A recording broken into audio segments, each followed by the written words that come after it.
어서오세요. 괴담 들려주는 낚시꾼 괴담로 괴담집사입니다. 담배님들, 사람 하나 없는 곳에서 사람 하나 없는 밤바다 보신 적 있으세요? 전 그런 경험이 꽤 있거든요. 그런데 솔직히 사람들이 말하는 그 평온함은 절대 못 느꼈고요. 가끔 무섭다는 사람도 있었는데, 개인적으로는 무섭다기보다는 뭐랄까, 굉장한 무언가가 제 앞에 있다는 압박감과 감동적인데, 이걸 뭐라고 표현해야 하나? 어쨌든 막 가슴 벅차고 그렇더라고요.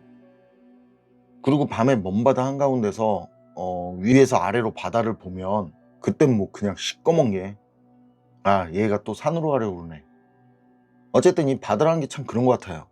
어떻게 접근하고 어떤 상황이냐에 따라 같은 바다를 보면서도 다들 다르게 생각들을 하더란 말이죠. 이번 사연은 소리새님께서 올려주신 사연입니다. 소리새님, 사연 제보 감사합니다.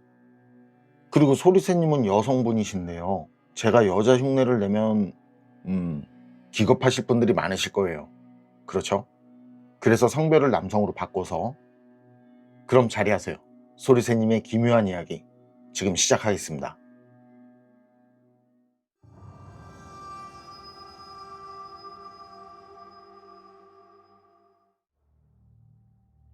자, 그럼 이야기를 어디서부터 시작해야 할까?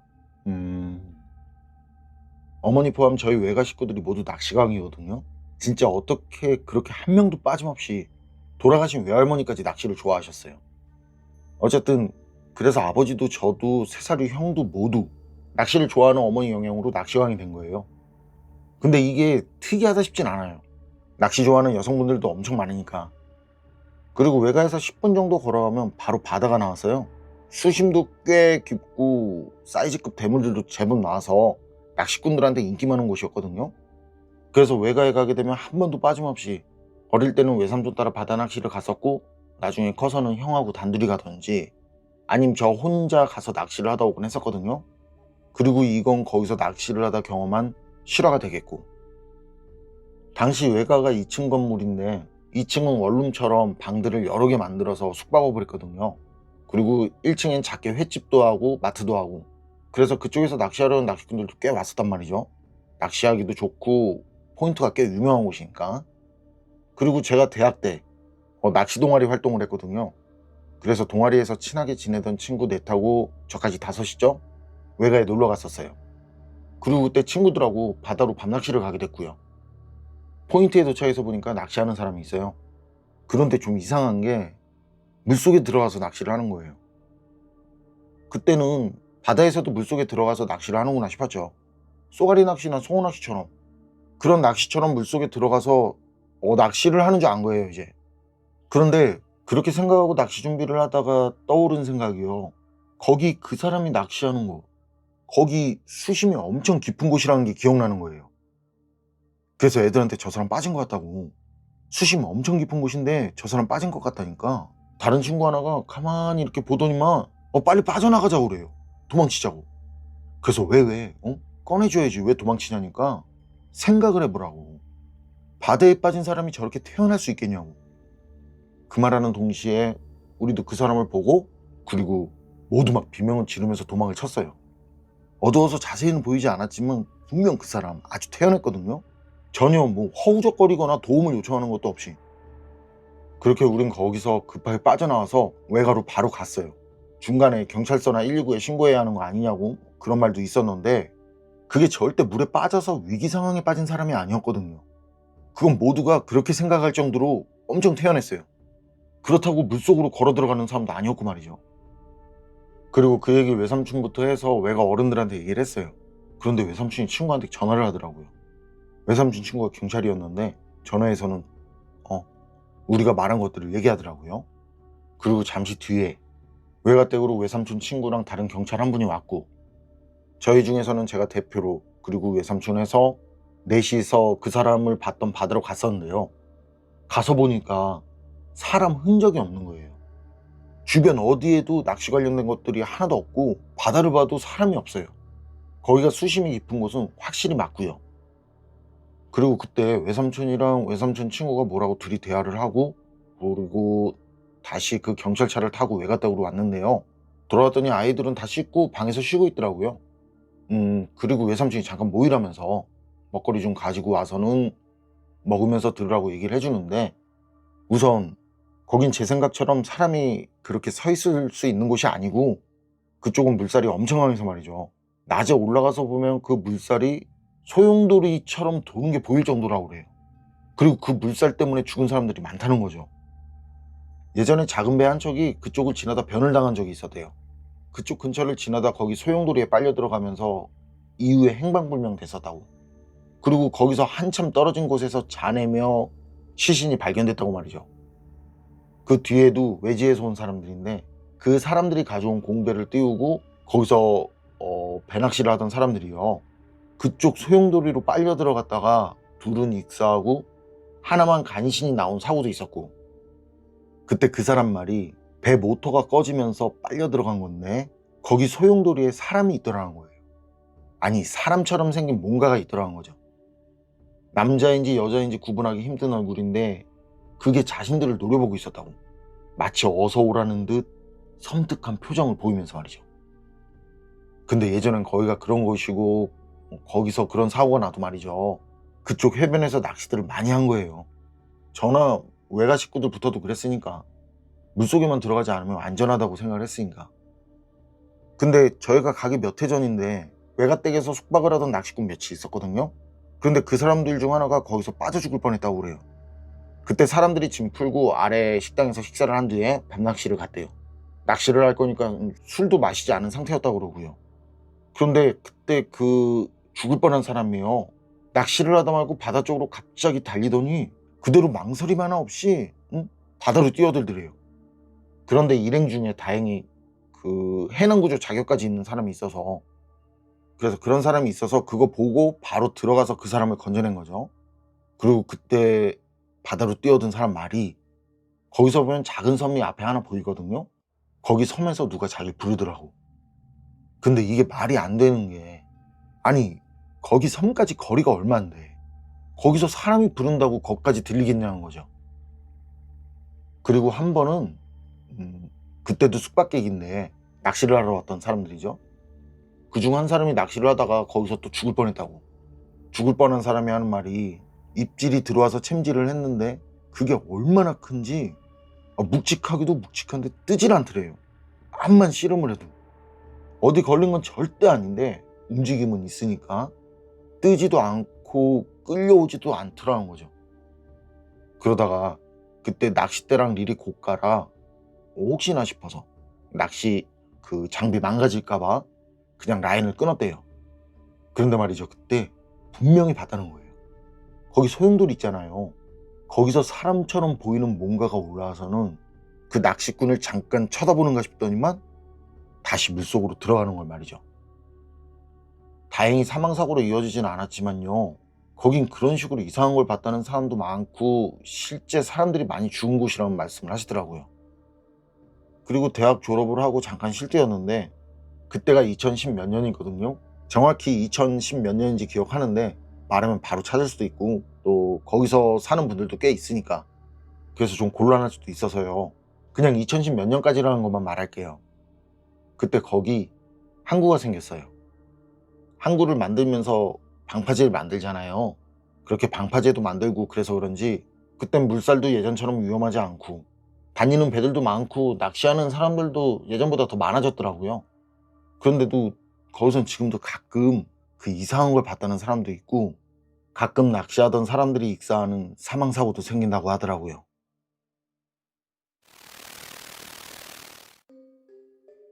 소리새님 사연은 여기까지인데요.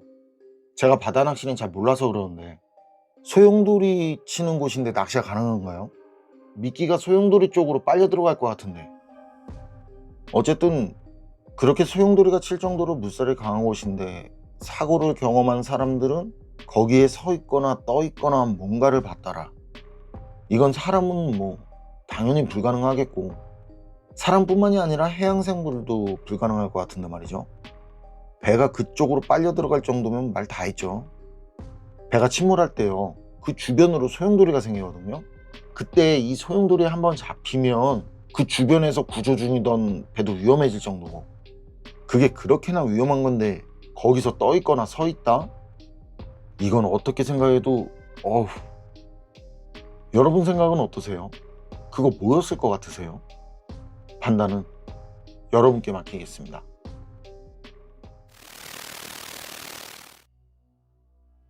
어서 오세요. 괴담 들려주는 낚시꾼 괴담로 괴담집사입니다. 담배님들, 귀신 본 사람들이 많다는 곳들, 그런 곳들은 본능적으로 거리감이 느껴지는 그런 분위기라든지 관련이 있는 어떤 사건이 있었다라든지 뭐 그런 곳들이 대부분이잖아요. 아니면 멀쩡한 곳인데 누군가가 엉터리 스토리를 씌운 것도 있고, 그렇다 보니 사람들이 심리적으로 무서움을 느끼게 되고 귀신을 봤다거나 이상한 소리를 들었다고 생각하게 되는 것 같단 말이죠. 만들어진 스토리를 씌우고 흉가라고 했더니 그쪽과 관련된 사람들도 거기에 맞춰서 얘기들을 하는 걸 보면 그게 맞을 것 같은데, 그런데 말이죠, 서로 사전에 맞춘 것도 아닌데 특정 장소에서 경험한 경험담이 모두 같다면, 누군 남자 귀신, 누군 여자 귀신, 누군 할아버지 귀신이 아니라 하나같이 똑같은 모습에 똑같은 소리를 들었다고 한다면 이건 좀 가볍게 생각하기 힘들 것 같은데, 이번 이야기는 낚시터에서 낚시꾼에게 들은 기묘한 경험담입니다. 그럼 낚시터 괴담, 괴담24의 시점으로 떨어보겠습니다.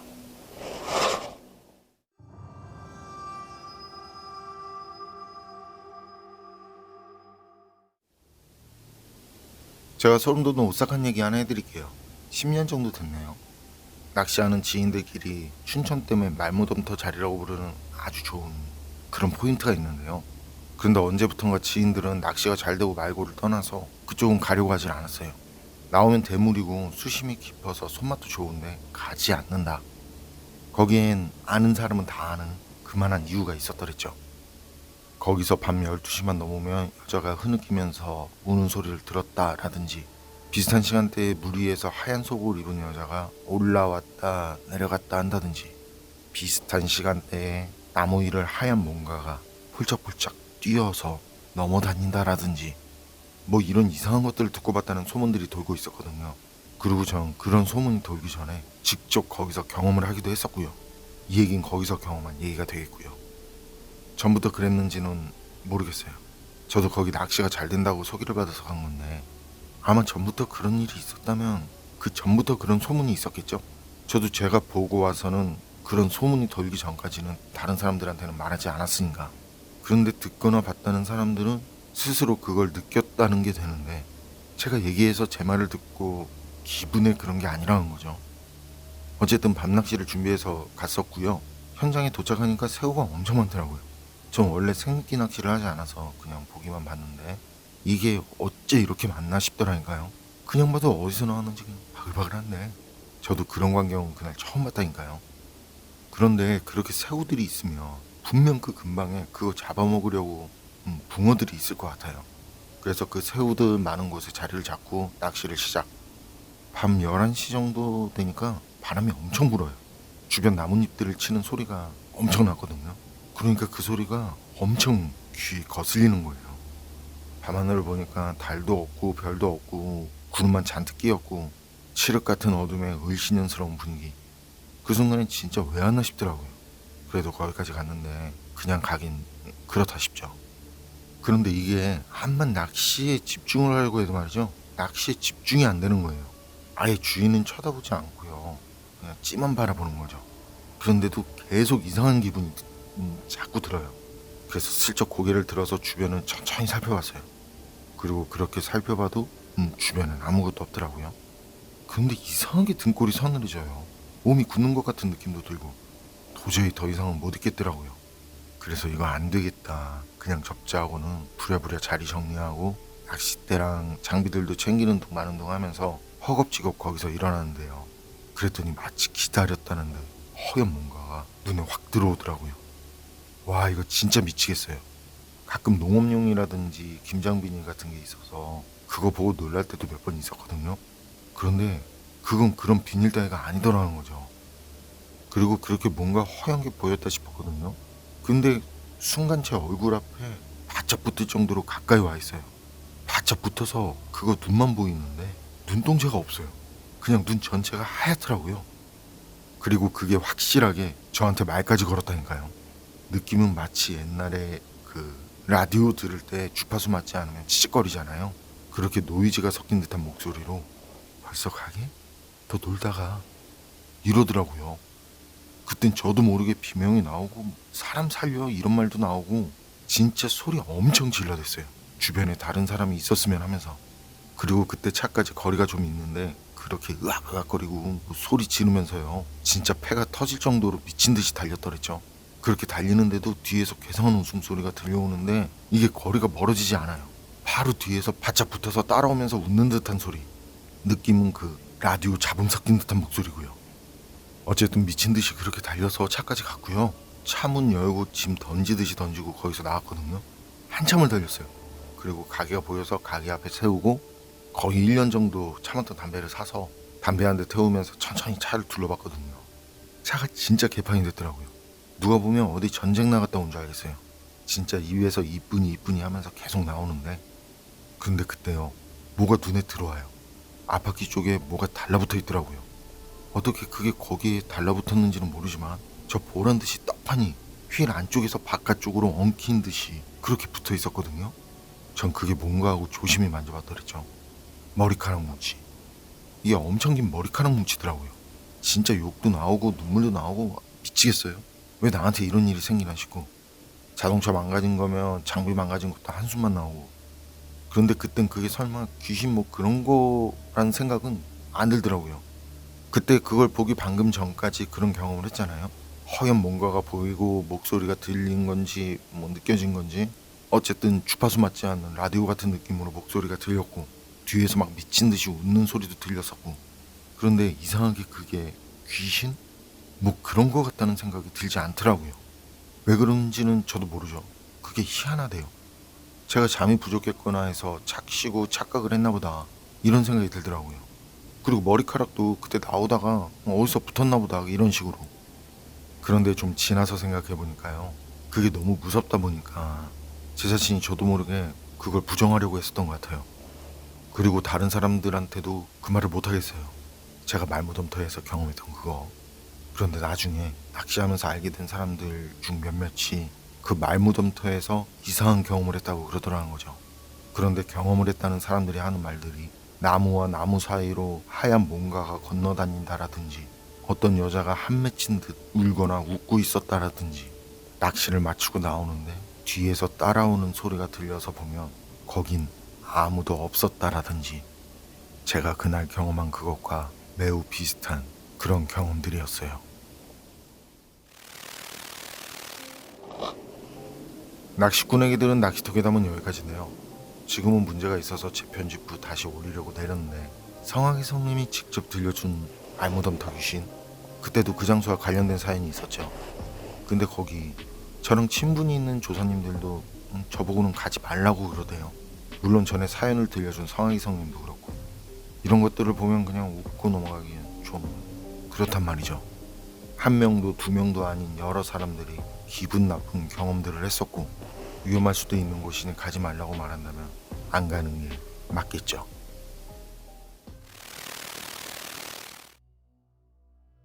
어서오세요. 괴담 들려주는 낚시꾼 괴담로 괴담집사입니다. 단팬님들, 척살기라고 들어보셨나요? 저도 제보를 받고 처음엔 좀 생소해서 찾아봤는데요. 한자찌를 척과 죽일 살, 이 한자에 맞는 어떤 사정이 있을 것 같은데 말이죠. 혹시 척살기에 대해 아시는 분 계실까요? 이번 이야기는 마스터온님께서 보내주신 사연입니다. 마스터온님, 사연 제보 감사합니다. 그럼 자리하세요. 마스터온님의 기묘한 경험담 지금 시작하겠습니다.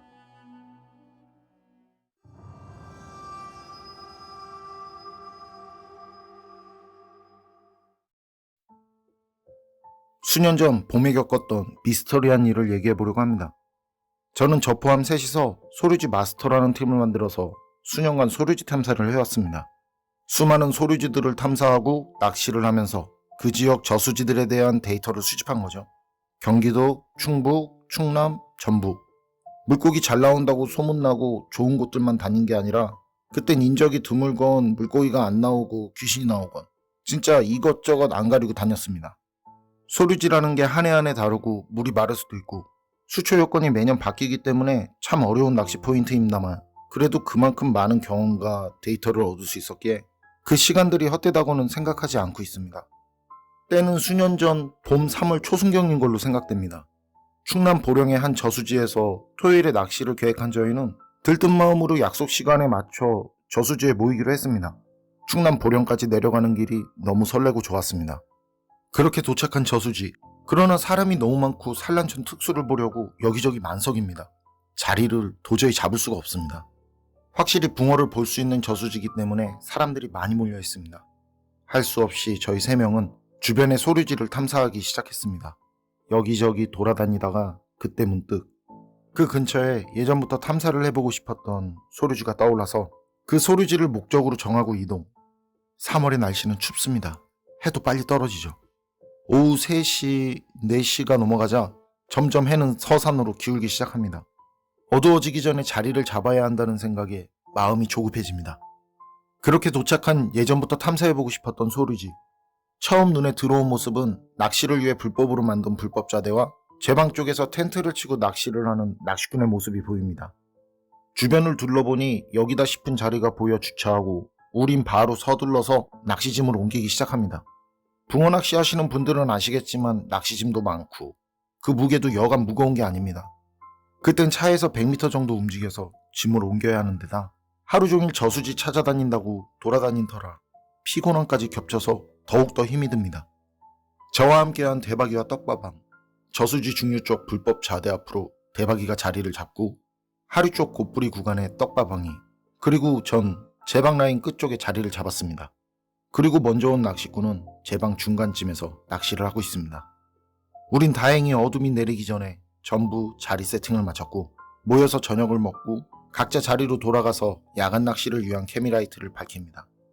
역시 뭐라 해도 밤낚시의 매력은 케미라이트의 영롱한 빛이죠. 이 빛 때문에 밤낚시하는 분들도 많을 겁니다. 전 개인적으로 붕어낚시의 가장 큰 매력이라고 생각합니다. 이 소류지는 조용하고 아담합니다. 제 자리에서는 정면으로 마을 불빛이 보여서 은은한 그 불빛에 아늑한 기분마저 드는 저수지입니다. 날씨는 춥지만 바람 한 점 없는 잔잔한 날씨의 저녁입니다. 난로에 몸을 맡기고 밤을 지새워보려고 합니다. 밤낚시의 매력은 그런 것이니까요. 따뜻한 난로와 수면이 밝게 빛나는 케미라이트, 그리고 마음속 깊은 곳까지 가득 차는 은은한 커피향. 부족할 것 없는 밤낚시입니다. 그런데 아까부터 거슬리는 한 곳이 있습니다. 제 오른쪽에 정돈이 잘 된 무덤이 그것인데 낮은 선산 쪽 능선 끝에 자리 잡고 있는 깔끔한 무덤. 제 자리에서 대략 40m, 50m 그쯤 떨어진 곳에 있는 무덤 하나. 그런데 소류지 낚시를 하면 무덤은 기본이라서 바로 무덤 옆에서 낚시한 적도 적지 않았습니다. 무덤이 많은, 그냥 묘지 쪽에서 자리를 잡고 밤을 새운 적도 많습니다. 그래서 소류지 낚시는 가급적 혼자 가는 것보다 두세 명이 같이 들어가서 밤낚시를 즐기곤 합니다. 귀신이 무섭냐 사람이 더 무섭지. 그런 말같이 그때까진 정말 수없이 무덤 옆에서 낚시를 해도 산짐승에 대한 두려움 외에는 별다른 일은 저에게 없었습니다. 그리고 제 자신이 귀신 같은 거 크게 신경 안 쓰고 사실 그다지 크게 무서움을 느끼는 편도 아닙니다. 담력이 세다고 자부하진 않지만 귀신이나 심령 또는 영적으로는 아예 생각조차 하지 않기 때문에 저는 단 한 번도 이상한 일을 겪어보지 못했습니다. 하지만 그날따라 엄청 눈에 거슬렸습니다. 제 오른쪽에 있는 무덤이. 낚시를 시작하기 위해서 케미라이트 작업을 하면서도 자꾸 거슬려서 쳐다보게 되고 미끼를 끼우면서도 자꾸 오른쪽이 거슬리고 그러다 또 슬쩍 쳐다보게 되고 그런 거 아실 겁니다. 자꾸 눈에 거슬리는 그런 기분, 그런 느낌. 하지만 성격상 바로 잊고 다시 찌에 집중을 합니다. 3월 초 소류지라 초저녁인데도 금방 어두워졌습니다. 여기저기 흩어진 우리는 밤낚시 돌입을 알리는 파이팅을 서로에게 손짓으로 알리며 대물 붕어를 잡아보기 위해서 밤낚시를 시작합니다. 밤낚시를 시작하려는 그때 옆에 먼저 와 있던 조사님이 텐트를 걷고 장비도 걷고 철수를 합니다. 가볍게 인사를 나눈 사이임에도 아무 말도 없이 빠르게 정리하고 간다는 말도 없이 그냥 아무 말도 없이 빠른 걸음으로 빠져나가더니 제 방 밑에 주차한 차에 올라타 바로 시동을 걸고 가버립니다. 저는 속으로 잘 됐다 합니다. 우리끼리만 있으니까 큰 소리를 내도 되고, 또 붕어를 잡으면 축하도 큰 소리를 해줄 수 있고, 작은 소리지에 우리만 있던 적이 많아서 오히려 다른 사람이 있으면 불편함을 느끼곤 했었는데, 마침 그렇게 가버리니 전 내심 좋아서 웃음이 나옵니다. 그리고 그렇게 시간이 흘러서 떡밥왕과 대박이 쪽에서 붕어 잡는 소리가 들려옵니다. 씨알은 작아 보이지만 그래도 손맛은 좋다는 둘의 외침. 저는 찌가 미동도 없습니다. 땅이 아닌 물이라는 것만 다르지 박아놓은 말뚝같이 미동도 없습니다. 다들 손맛을 봤지만 전 말뚝 같은 찌만 응시하고 있습니다. 그렇게 밤이 깊어가고 있습니다. 자정을 지나 새벽으로 흐릅니다. 고요합니다. 앞쪽 마을 불빛들이 하나둘씩 꺼지기 시작하더니 이젠 가로등 불빛 몇 개만 눈앞에 보일 뿐입니다.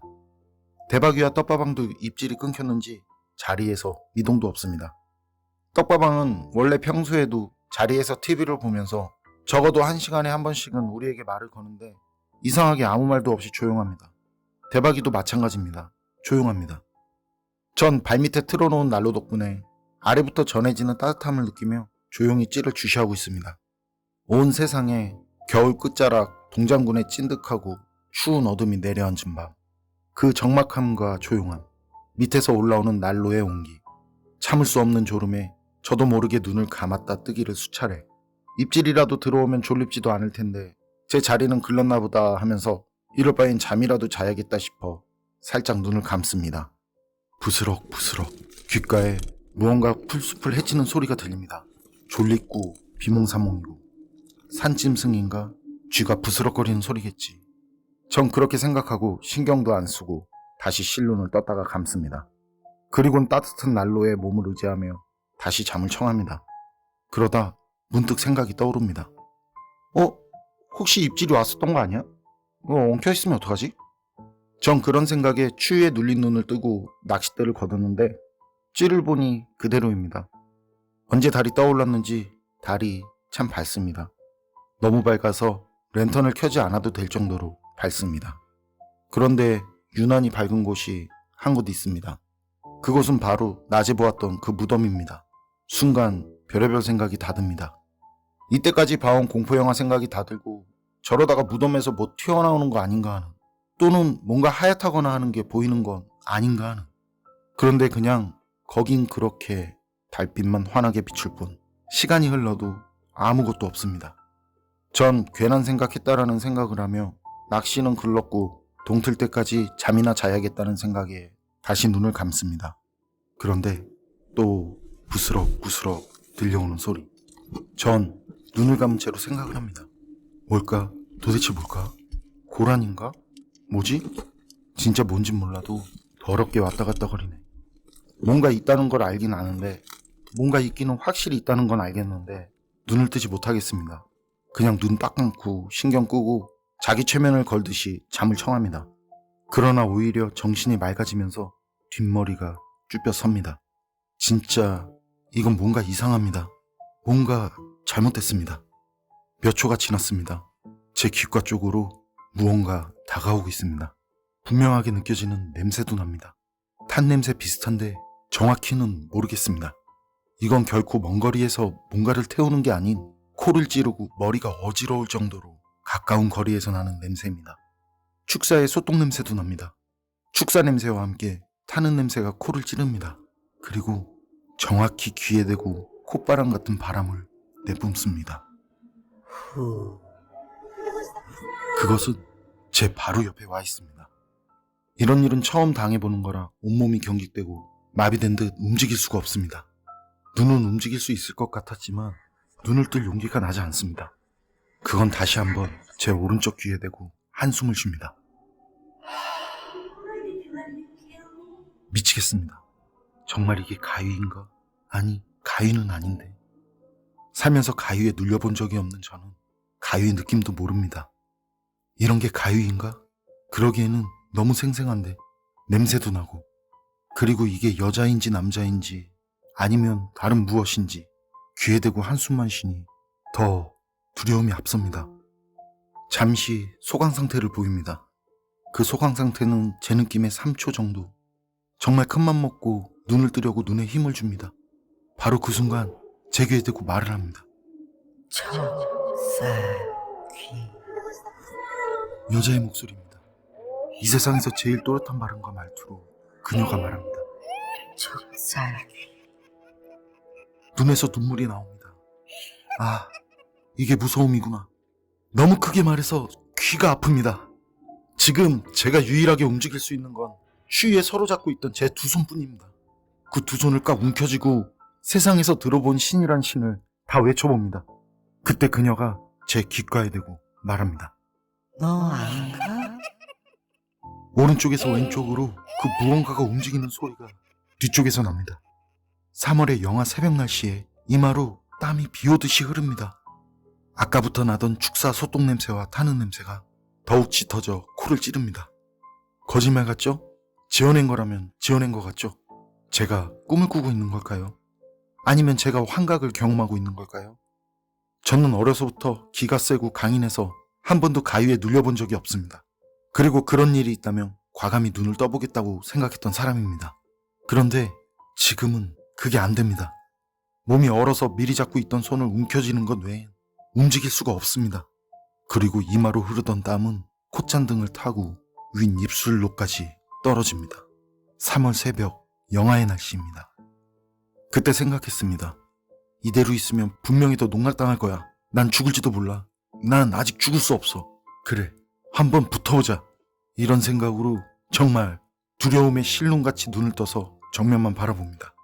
검은 화면에서 제 실눈 사이로 보이는 케미 불빛, 그리고 고요한 저수지, 살짝 낀 안개까지 눈아픈 평소에 보던 초봄 새벽의 저수지입니다. 아직 눈을 돌릴 용기가 없어서 오른쪽을 볼 수는 없지만 분명히 환한 무덤이 있는 것 같고 왼쪽으로 눈을 돌리진 못하지만 아직 무언가 서 있습니다. 앞을 보고는 있지만 왼쪽 눈 옆에 무언가 서 있습니다. 그렇다고 다시 눈을 감을 순 없습니다. 일촉즉발의 시간이 흐릅니다. 온몸이 젖었습니다. 모두 제 땀입니다. 입이 열립니다. 서서히 몸이 풀리는 것 같습니다. 아직 제 옆에는 무언가 있습니다. 앞을 보며 입으로 말했습니다. 형! 형! 대답을 안 합니다. 10m도 안 떨어져 있는데 밤새 TV를 보면서 밤낚시하는 사람이 하필 오늘따라 대답을 안 합니다. 대박이를 불러봅니다. 더 크게 불렀습니다. 대박아! 대박아! 대답을 안 합니다. 자나봅니다. 진짜 미칩니다. 아무도 대답을 안 합니다. 이건 말이 안 됩니다. 이게 있을 수나 있는 일인가? 그런데 갑자기 왼쪽에 있던 그 무언가의 형상이 움직입니다. 분명히 그건 그 무언가가 맞았던 겁니다. 제가 힘들게 떡밥왕과 대박이를 부르던 그 순간에도 제 옆에 있었던 겁니다. 순간 머리털이 다 일어서고 땀이 비처럼 흐릅니다. 숨은 가빠지고 심장은 빨라지고 눈이 뒤집힐 것처럼 무섭습니다. 그 무언가가 제 뒤로 오는 게 느껴집니다. 이대로는 분명히 죽는다. 이런 생각이 듭니다. 마지막으로 불러봅니다. 형! 왜? 대답을 합니다. 떡밥왕이 대답을 합니다. 왜 불러? 너무 반갑고 눈물이 납니다. 온몸이 다 풀립니다. 아니야. 형, 잤어? 떡밥왕이 대답합니다. 잠깐 졸았나봐. 온몸이 움직이고 정신 상태가 제대로 돌아왔습니다. 모재에 달린 헤드랜턴을 켭니다. 그리고 여명이 살짝 밝아오는 새벽 5시에 저수지를 비춰봅니다. 제 옆, 뒤, 그리고 무덤까지 여느 공포얘기처럼 아무 일도 없습니다. 또한 아무것도 없습니다. 저는 태어난 척하면서 그때부터 수시로 떡밥왕에게 말을 걸면서 한 30분 정도를 보냈습니다. 30분 정도가 지나니 여명이 밝아옵니다. 대박이는 차로 가서 잤다고 하더군요. 날이 밝고 어차피 믿어주지도 않을 텐데 겁장이면 될 것 같아. 이걸 말해? 말하지 마? 하고 고민하면서 철수하려고 장비를 정리합니다. 그런데 제자리 오른쪽, 왼쪽, 뒤쪽으로 무언가 떨어져 있습니다. 이건 분명히 어제 제가 낚시 장비를 설치할 때 있던 그런 게 아닙니다. 바로 무덤 쪽에 있던 3월에 죽은 떼짱풀들입니다. 저건 누가 쓸어서 여기로 가져오거나 또는 딸려오지 않는 이상 저 무덤 쪽 풀들이 여기 올 수가 없습니다. 말도 안 된다고 생각하시겠지만 낚시를 좀 다녀보신 분들은 아실 겁니다. 본인이 낚시 장비 설치하기 전에 바닥 상황은 물론 철수할 때 그전엔 없던 특이한 풀들이 있다면 초보가 아니고서야 그런 것들을 모르긴 힘든 일입니다. 분명히 저는 봤습니다.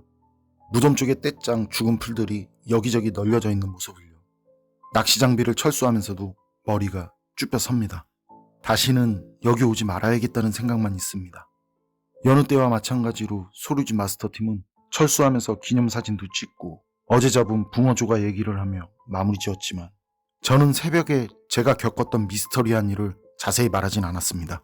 뭐 말해봤자 믿지도 않을 것 같고 괜한 겁쟁이처럼 될 것 같아 혼자 조용히 묵인하고 있습니다. 이렇게 제가 이 이야기를 꺼낸 건 오래전 조행기를 보다가 문득 생각이 나서 이렇게 이야기를 꺼내본 겁니다. 그 저수지는 충남 보령에 있으며 아직도 그때 생각을 하면 머리가 쭈뼛 서네요. 그리고 그때 그 일은 지금처럼 밤낚시 가서 절대 안 자고 찌만 바라보게 된 결정적 계기도 됩니다. 도전해보고 싶으시다고요? 붕어는 장담할 수 없지만 저수지 상황에 맞춰서 가보신다면 제가 경험했던 걸 경험하실 수도 있지 않으실까요?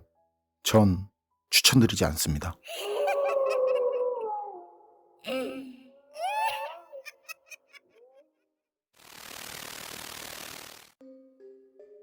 마스터님 사연은 여기까지인데요. 척살기 살벌한데요.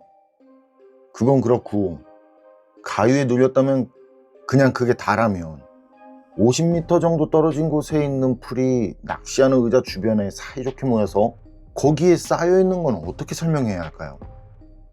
그것도 뭔가가 마스터님 주변에서 돌아다녔던 것 마냥 의자 주변에 삥 둘러서 말이죠. 여러분 생각은 어떠세요? 정말 그냥 가위였을까요? 판단은 여러분께 맡기겠습니다.